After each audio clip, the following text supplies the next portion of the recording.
ఏడుస్తున్నాడు అరుస్తున్నాడు అని రాస్తున్నారు. అంటే మన నీచ జర్నలిజంలో అదొక స్కూల్. మనవాళ్ళదైతే ఎట్ట రాయాలి, ఎదురోళ్ళదైతే ఎట్ట రాయాలి అనేటటువంటిది ఆ దరిద్రం ఉంది. కాబట్టి అది వదిలేస్తే అతను అదొక స్ట్రాటజీ ప్లే చేస్తున్నాడు కోర్టు దగ్గర. అందుకని కోర్టు మన నుంచి ఏం మాట్లాడద్దు అనేటువంటి ఆగిపోయాడు అనమాట.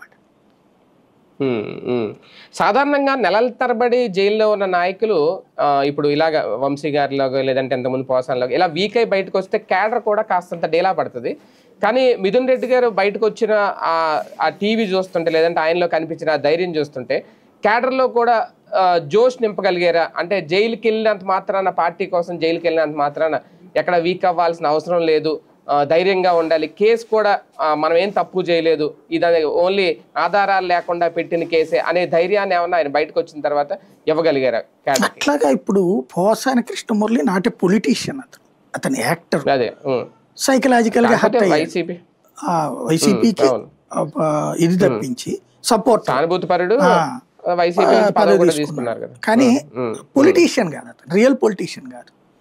ఇప్పుడు రేపు రాజకేశ్ రెడ్డి అయినా అట్లాగే డల్ అయిపోతాడు మనిషి. బాలయ్య వీళ్ళందరూ పొలిటీషియన్లు కాదు, పొలిటీషియన్ల బిహేవియర్ని లెక్కేయాలి. రెండవది జర్నలిజం. ఆయన ఎవరు, మన కేఎస్ఆర్ వీళ్ళు వచ్చాక ఆయన ఏం తగ్గలేదుగా, కంటిన్యూ చేస్తున్నాడుగా, ఈయన చేస్తున్నాడు కదా ఏదైతే కాకాని నేను చెప్పినట్టు. మిథున్ రెడ్డి ఇంకొంచెం స్ట్రాంగ్. ఇతను ఏంటంటే వాస్తవంగా ఇంకొకటి ఏంటంటే అతని జీవితంలో మొదటిసారి జైలుకి వెళ్ళాల్సి వచ్చింది. జీవితంలో ఎప్పుడు ఏ దొమ్మిలో ఇట్లాంటి కేసులు కూడా లేవు అతని మీద.